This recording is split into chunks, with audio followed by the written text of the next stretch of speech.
Hello friends, welcome to the video lecture series on the subject Mechanics of Structure 1 and we are in the first module named Direct Stress and Strain. तो direct stress and strain वाले module में हमने पिछली बार composite section वाला पूरा topic खत्म किया है along with the numericals and this time we are starting with a new topic that is elastic constant and punch. तो यहाँ पे हम कुछ टर्मिनोलॉजीज डिस्कस करेंगे और उसके बाद में related to that terminologies we are going to solve numerical problems. So at first commonly we have a figure. यहाँ पे हमें एक फिगर दिया गया है जो कि सभी टर्मिनोलॉजीज के लिए कॉमन है. So let me read the first common topic that is consider a bar subjected to tensile force P as shown in the figure. मतलब यहाँ पे हमें एक बार दिया गया है, दिस सिलिंड्रिकल बार, ये सिलिंड्रिकल बार दिया गया है और यहाँ पे हमें फोर्स दिया गया है P जो कि टेंसाइल एक्ट कर रहा है, यानी कि इस सिलेंडर को खींच रहा है दोनों तरफ से और इसकी मैग्नीट्यूड है P. Due to the tensile force P the length increases from L to L dash. So this becomes the but obvious that अगर इसकी पहले जो लेंथ ओरिजिनल लेंथ थी सिलेंडर की और बार की L, तो फोर्स देने के बाद उसमें कुछ बदलाव आएगा ड्यू टू द इलास्टिसिटी, तो ये L से L1 हो जाएगा and we can easily tell that L1 is greater than L. मतलब L1 L से ज्यादा है. And we are talking about this in ideal condition और hypothetical condition. Then diameter decreases from D to D dash. See here ये diameter original bar का अगर हमारे पास D है, स्मॉल d, तो जैसे ही हम ये खींचते हैं टेंसाइल फोर्स अप्लाई करते हैं, इस टेंसाइल फोर्स अप्लाई करने के बाद इसका डायमीटर हो जाएगा D dash. And we know that if the value of this L1 increases then value of diameter will decrease. ये डायमीटर इसकी वैल्यू कम हो जाएगी कंपेयर टू ओरिजिनल डायमीटर क्योंकि इसकी लेंथ में बढ़ावा आया है. So now it is clear that by applying the value of P, that is force, we have increase in the length and decrease in the diameter. ये length में बढ़ावा आया है और डायमीटर में कुछ गिरावट देखी गई है. तो ये लेंथ है अगर हमारा सिलेंडर की, then the direction of the force is called linear direction. Because we are applying the force along the length of the bar, ये लेंथ थ्रू हम फोर्स अप्लाई कर रहे हैं लेंथ वाली डायरेक्शन में, तो इसे लीनियर डायरेक्शन बोल सकते हैं. So force is applied in the linear direction, parallel to length. The direction perpendicular to the linear direction is called lateral direction. तो ये linear direction के क्रॉस सेक्शन से जो चीज परपेंडिकुलर है, जैसे कि ये डायमीटर है, तो ये linear direction से 90 डिग्री पे फॉर्म हो रहा है, तो इसे हम lateral direction बोल सकते हैं. तो दो टर्म्स हो गई, एक लीनियर डायरेक्शन और एक लेटरल डायरेक्शन. तो लीनियर डायरेक्शन में ये L है और लेटरल डायरेक्शन में ये D है. लीनियर मतलब लेंथ वाइज एंड लेटरल मतलब लेंथ के परपेंडिकुलर जो है. तो ये डायमीटर हो गया लेटरल डायरेक्शन में और ये लेंथ हो गई लीनियर डायरेक्शन में. Length of the bar is a linear dimension. See here we can define this length of the bar as a linear direction and diameter of the bar is lateral direction as I explained. जैसा कि मैंने समझाया, length is linear dimension and diameter is a lateral dimension. So for understanding all the terminologies this becomes very important. ये concept अगर आप समझ जाओगे तो आगे सभी terminologies बहुत easily समझ पाओगे. So let me start. Okay, so now here our first terminology is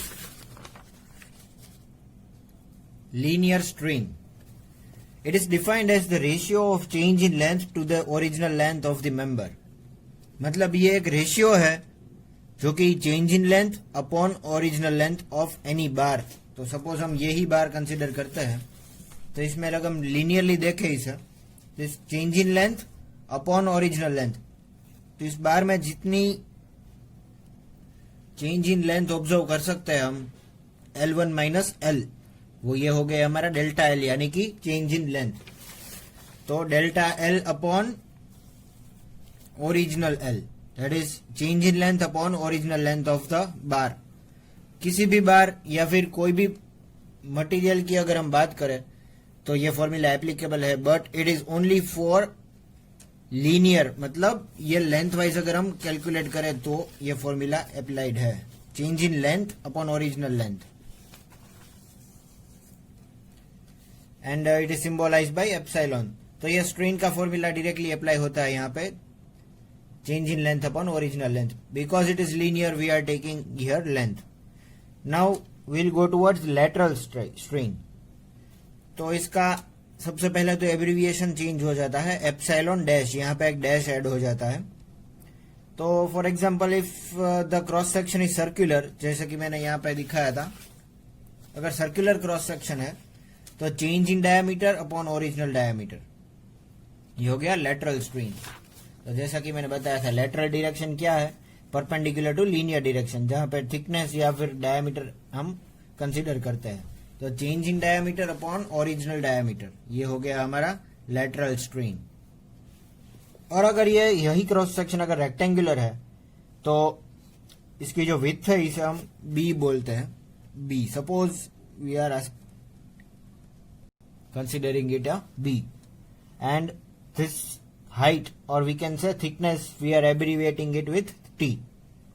तो दो तरीके से हम इसका लेटरल स्ट्रेन फाइंड कर सकते हैं, विथ वाइज और थिकनेस वाइज। तो विथ वाइज फॉर्मूला बनेगा डेल्टा बी अपॉन बी, मतलब change in with upon with, original with, और दूसरा लेटरल स्ट्रेन रहेगा change in thickness upon original thickness. तो ये वाला अगर डायमेंशन हम कंसीडर करते हैं तो ये हो गया लेटरल स्ट्रेन।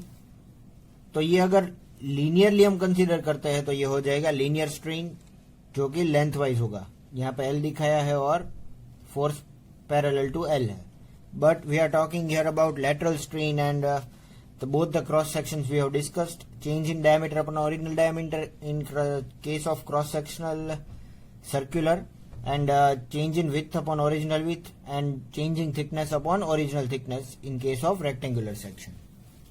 तो ये हो गया लेटरल स्ट्रेन। तो इसके बाद हमारा थर्ड पॉइंट रहेगा, और फिर थर्ड टर्मिनोलॉजी रहेगी हमारी पॉइजन्स रेशियो। तो ये पॉइजन्स रेशियो क्या है ये हम समझेंगे, और इसका एब्रीविएशन म्यू है और इसे 1/m भी माना जाता है। और जैसा कि हम लोग जानते हैं m is modular ratio as we have discussed earlier. तो at first we'll understand what is Poisson's ratio. The ratio of lateral strain to the linear strain is called Poisson's ratio. So now we understood how to find out lateral strain for any material, and similarly we even know how to find the linear strain of the material. Suppose यही हम बार consider करते हैं तो इसमें lateral strain और linear strain दोनों हम calculate कर सकते हैं। तो इसका जो रेशियो होता है उसका मैग्नीट्यूड को हम Poisson's रेशियो बोलते हैं, एंड इट इज यूनिटलेस, क्योंकि ये रेशियो है दो स्ट्रेन का, तो ये कांस्टेंट है, it does not have any unit. तो इसे हम म्यू से डिनोट करते हैं, that is epsilon dash upon epsilon, that is Poisson's ratio. Epsilon dash is lateral strain and epsilon is linear strain. It is known as m। Sorry, here I made a mistake, it is known as 1/m। ये shown over here 1 modular ratio। तो हम ये भी बोल सकते हैं कि m is equal to epsilon upon epsilon dash, इसका इनवर्स कर ले तो that will be equal to modular ratio, but we are not concern regarding that right now. The major importance is for Poisson's ratio in this topic और in this terminology. So this becomes important term, mu is epsilon dash upon epsilon, that is Poisson's ratio is equal to epsilon dash upon epsilon, that is lateral strain upon linear strain। So here I have shown two examples for steel and concrete। तो अगर हम steel की बात करें तो mostly इसका जो poisons ratio है वो 0.25 टू 0.33 में के बीच में लाई करता है, and for concrete, for cement concrete अगर हम पॉइजन्स रेशियो की बात करें तो इसका जो पॉइजन्स रेशियो है वो 0.08 टू 0.18 के बीच में रहता है। So then after will move towards the fourth terminology, that is volumetric strain. तो जैसे कि हमने लेटरल स्ट्रेन और लीनियर स्ट्रेन स्टडी किया, वैसा ही वॉल्यूमेट्रिक स्ट्रेन भी एक टर्मिनोलॉजी है। तो volumetric strain is a change in volume upon original volume. तो कई बार ऐसा होता है कि कोई भी बार या फिर कोई भी मटेरियल को स्ट्रेच करने या फिर कंप्रेस करने से उसमें कुछ वॉल्यूम में चेंज आता है, तो we need to consider that change in the volume. तो change in volume upon original volume जो बाहर का था वो अगर हम कंसीडर करें तो वो बन जाएगा वॉल्यूमेट्रिक स्ट्रेन, और इसका जो एब्रीविएशन है, ये सिंबल है, वो है epsilon V. Epsilon V is equal to delta V upon V, that is change in volume upon original volume of any material. Equation to find the change in the volume. See, here we have got directly how to find the change in volume. कोई भी material का अगर हम delta we find करना चाहते हैं तो delta V upon V is equal to epsilon into 1 minus 2 into mu, that is Poisson's ratio. यहाँ पे हम डेल्टा वी को सब्जेक्ट बना करके directly change in volume find कर सकते हैं. तो ये भी एक पॉइंट हमें याद रखना है, how to find change in volume for any material. But the prime importance for the topic will be volumetric strain, that is epsilon v is equal to delta v upon v. तो ये हो गया हमारा fourth terminology. इसके बाद हम देखेंगे what is bulk modulus and this becomes our fifth terminology. So at first I'll tell that the abbreviation for bulk modulus is K. मतलब ये bulk modulus का symbol K है. So now let us go towards the theory. When a body is subjected to three mutually perpendicular stresses of equal intensity, the ratio of direct stress to the corresponding volumetric strain is known as bulk modulus. तो suppose यहाँ पे हम body को ही consider करते हैं, एक circular body है और यहाँ पे तीन डायरेक्शन में हमें फोर्स लग रहा है, एक्स वाई और जेड डायरेक्शन में. So these are the axes and it becomes mutually perpendicular. ये perpendicular directions में force लग रहा है. That too of equal intensity, मतलब ये सभी की वैल्यू सेम है. Equal intensity का कोई भी बॉडी पर 90 डिग्रीज पे फोर्स लग रहा है. तो the ratio of direct stress upon volumetric strain for the particular material, ये मटेरियल का direct stress upon volumetric strain का जो रेशियो बनता है उसे बोलते हैं bulk modulus. It is symbolized by K. तो डायरेक्ट स्ट्रेस का सिंबल हमें मालूम है सिग्मा, वॉल्यूमेट्रिक स्ट्रेन मतलब एप्सिलॉन वी. तो K is equal to sigma upon epsilon V. इसका यूनिट रहेगा newton upon mm square, because the unit of stress is newton per mm square, but volumetric strain does not have any unit. Volumetric strain में कोई unit नहीं होता. ये जो के का यूनिट है वो डायरेक्टली हमारा सिग्मा का यूनिट बन जाएगा. So this is what bulk modulus is. फिर से रिपीट करता हूं, कोई भी बॉडी पर अगर 90 डिग्रीज पे फोर्स लगे, that too of equal intensity, सभी इक्वल मैग्नीट्यूड का फोर्स लग रहा है, तो direct stress upon volumetric strain for that particular material हमारा बन जाएगा bulk modulus. तो हमें ये फॉर्मूला याद रखना है for bulk modulus. K is equal to sigma upon epsilon V. So this becomes our fifth terminology, and after that we'll move towards the sixth terminology, that is shear stress and shear strain. So after lateral strain and linear strain we'll move towards shear stress and shear strain. तो ये भी एक term है जो कि mechanics of structure में बहुत importance है. Late me read that. shear stress is when a body is subjected to two equal and opposite forces acting tangentially across the resisting section, as a result of which the body tends to shear off across the section, the stress induced is called shear stress. तो सबसे पहले तो हम ये statement समझने के लिए ये फिगर देखेंगे और इसको समझने की ट्राई करेंगे. तो यहाँ पे हमारे पास दो बार्स है जो कि रिवेट से कनेक्ट किए गए. ये एक रिवेट है, this is a rivet. Rivet से ये दोनों बार्स ज्वाइन किए गए हैं.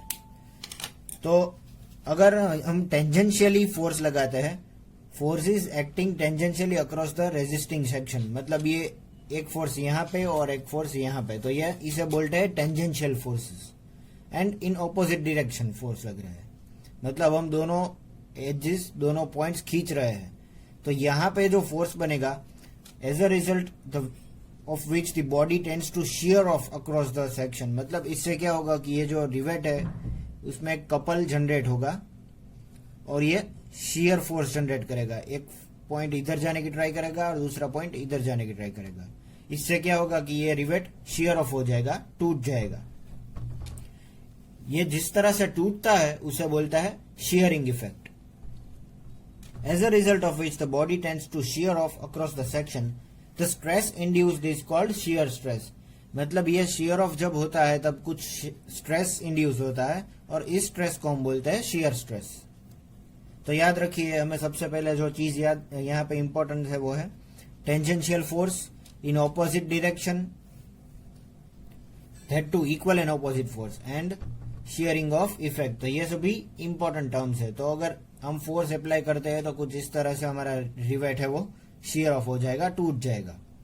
इसे बोलते हैं शेयरिंग ऑफ रिवेट इफेक्ट. ये एफ हमारा फोर्स है. तो ये फिगर हमारा हो गया बिफोर शेयरिंग और ये फिगर हो गया हमारा आफ्टर शेयरिंग इफेक्ट. तो अब हम थियरी के बाद फॉर्मूला पे मूव करेंगे. shear stress is equal to shear force upon shearing area.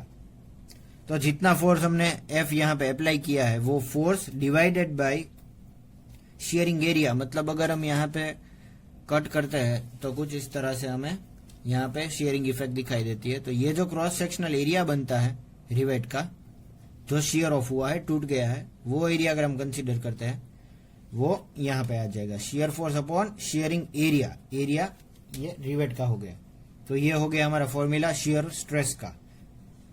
Share stress is equal to shear force upon shearing area.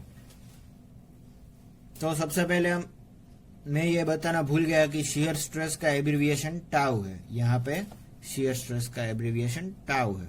कुछ इस तरह से हम लिखते हैं इसे टाउ. तो tau is equal to shear force that is F. हम पी भी लिख सकते हैं पर यहाँ पे क्योंकि ये फोर्स है शेयर फोर्स तो हम एफ लिख रहे हैं. Tau is equal to F upon shearing area that is A S. Tau is equal to F upon A S. इसका यूनिट रहेगा newton upon mm square. Force का यूनिट न्यूटन और area का unit mm square. Tau is equal to F upon A S. ये हो गया हमारा shear stress. तो फर्स्ट टर्मिनोलॉजी हमने देख ली शेयर स्ट्रेस. इसके बाद हम देखेंगे व्हाट इज शेयर स्ट्रेन. और ये फाई से डिनोट होता है शेयर स्ट्रेन.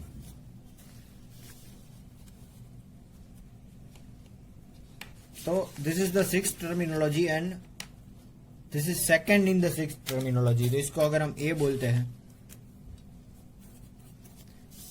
तो ये बन जाएगा हमारा B. shear strain. Consider a cube of length L fixed at bottom face AB. मतलब यहाँ पे हम एक क्यूब कंसिडर कर रहे हैं. ए बी फेस पे फिक्स किया गया A B C D. Let the force P is applied on face D C. तो एक बॉक्स सपोज यहाँ पे लाई कर रहा है, क्यूब बोल सकते हैं, और यहाँ पे फिक्स कर दिया है.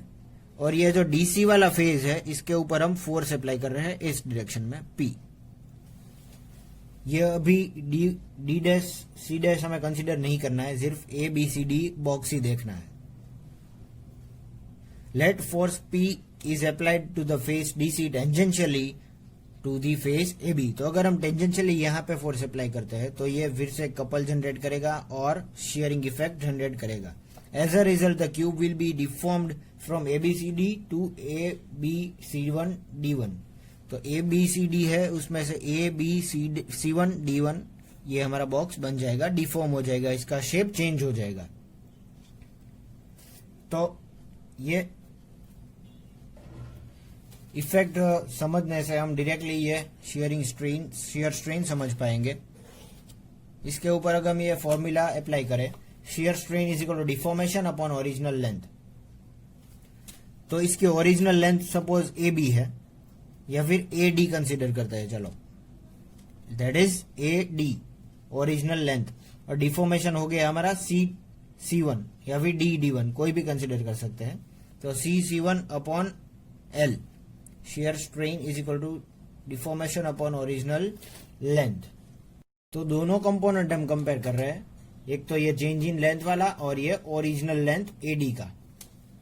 See, this is not that important in a numerical, but the concept is only important. तो shear strain is equal to deformation upon original length. तो ये उसका फॉर्मूला है. shear strain मतलब मैंने बताया इसका एब्रिविएशन है phi. Phi is equal to C C dash या सी सी वन या फिर हम डी1 भी लिख सकते हैं, D1 upon L, that is original length. पर ये आया कहां से, तो हम ज्योमेट्रिकल इस फिगर में से भी देख सकते हैं। tan phi is equal to C1 upon L, तो tan phi is equal to opposite side upon adjacent side, tan phi is equal to C dash upon L. ये ज्योमेट्री का फॉर्मूला है, opposite side upon adjacent side. But phi is very small, ये force apply करने से हम physically इस कोई भी क्यूब पे चेंज इन शेप नहीं देख सकते। इसका शेप माइनर चेंज हुआ होता है, इसका चेंज इन शेप हम ऑब्जर्व नहीं कर सकते। तो इसका मतलब है कि ये जो एंगल है वो बहुत बहुत कम बन रहा है, मतलब next to zero. But phi is very small, very very small, so it is tan phi is equal to 5, because tan 0 is equal to 0 अगर हम बोलते हैं तो tan phi is equal to 5 भी बोल सकते हैं, because this is next to 0। ये नेक्स्ट टू 0 है तो ये भी 0 आएगा। तो tan phi is equal to C1 upon L अब हो गया phi is equal to C1 upon L. तो ये इस तरह से हम ज्योमेट्रिकली इसका डेरिवेशन कर सकते हैं, दैट इज शियर स्ट्रेन। तो ये हो गया हमारा 6th क्राइटेरिया जो था, 6th टर्मिनोलॉजी जो थी, shear stress and shear strain. After that will move towards 7th terminology for the topic, that is complementary shear stress, और इसका एब्रिविएशन है टाउ डैश। तो ये हो गया complementary shear stress. Now will start with it. In order to cause an equilibrium, a shear stress tau across a plane is always accompanied by a balancing shear stress tau dash across the plane and normal to it.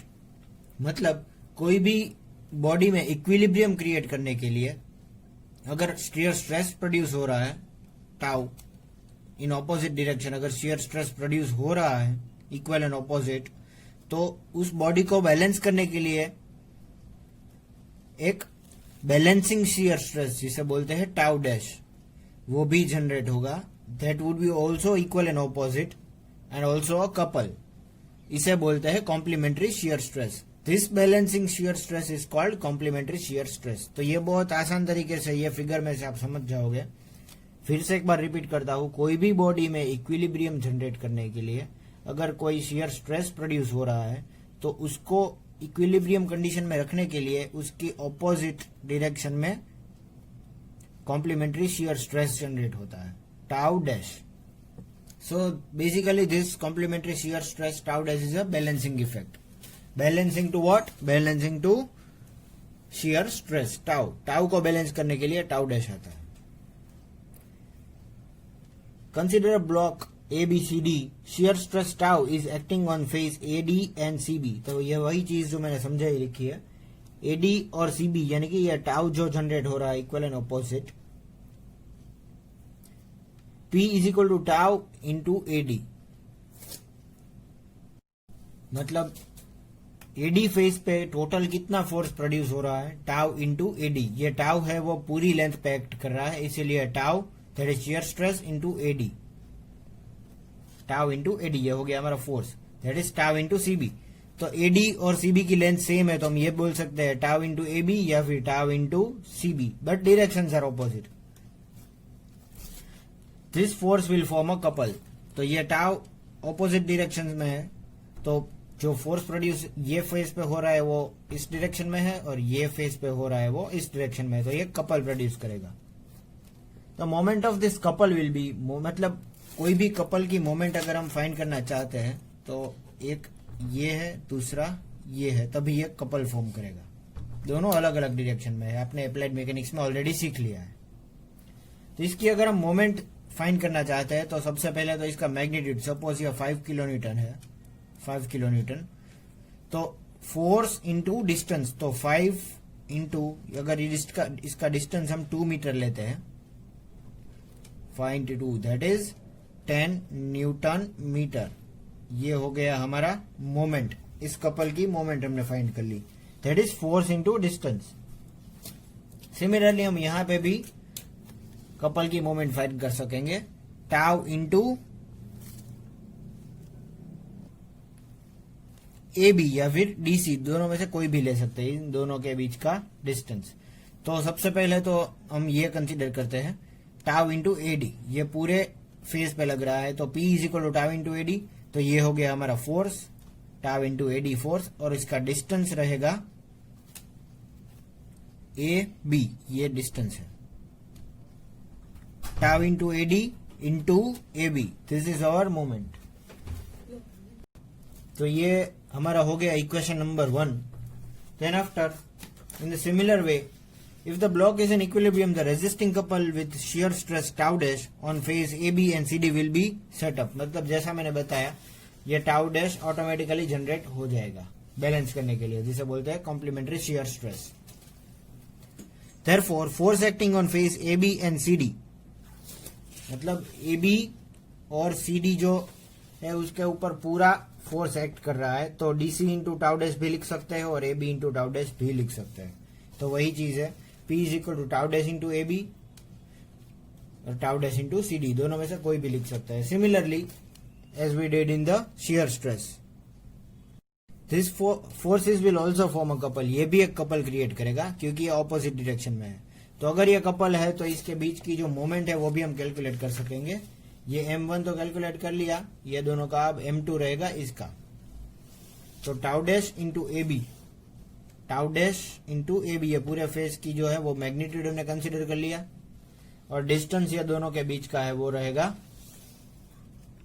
A D, ये दोनों के बीच का distance हम लिख रहे हैं। तो M2 is equal to tau dash into A B into A D, ये हो गया हमारा मोमेंट 2, इक्वेशन नंबर 2 दे दिया इसे हमें। Now equating equation 1 and 2, M1 is equal to M2, क्योंकि हमें मालूम है कि दोनों की मोमेंट सेम ही जनरेट होगी। तो M1 will be equal to M2 tau into AD into A B, ये हमारा इक्वेशन 1 है या फिर मोमेंट 1 है, और ये moment 2 tau dash into A B into AD, ये हो गया हमारी मोमेंट 2। तो अगर हम कट करें तो ए बी एडी कट हो जाएगा, tau will be equal to tau dash. तो ये हमने डिराइव कर लिया कि tau is equal to tau dash, जितना शियर स्ट्रेस जनरेट हो रहा है उतना ही कॉम्प्लीमेंट्री शियर स्ट्रेस जनरेट हो रहा है। ये हमने थियोरिटिकली प्रूव कर दिया डिराइव करके। Tau will be equal to tau dash, where tau is shear stress and tau dash is complementary shear stress. तो ये हो गया हमारा 7th terminology, that is complementary shear stress. After then we'll move towards our last terminology of the day, that is 8th, modulus of rigidity और shear modulus भी बोल सकते हैं।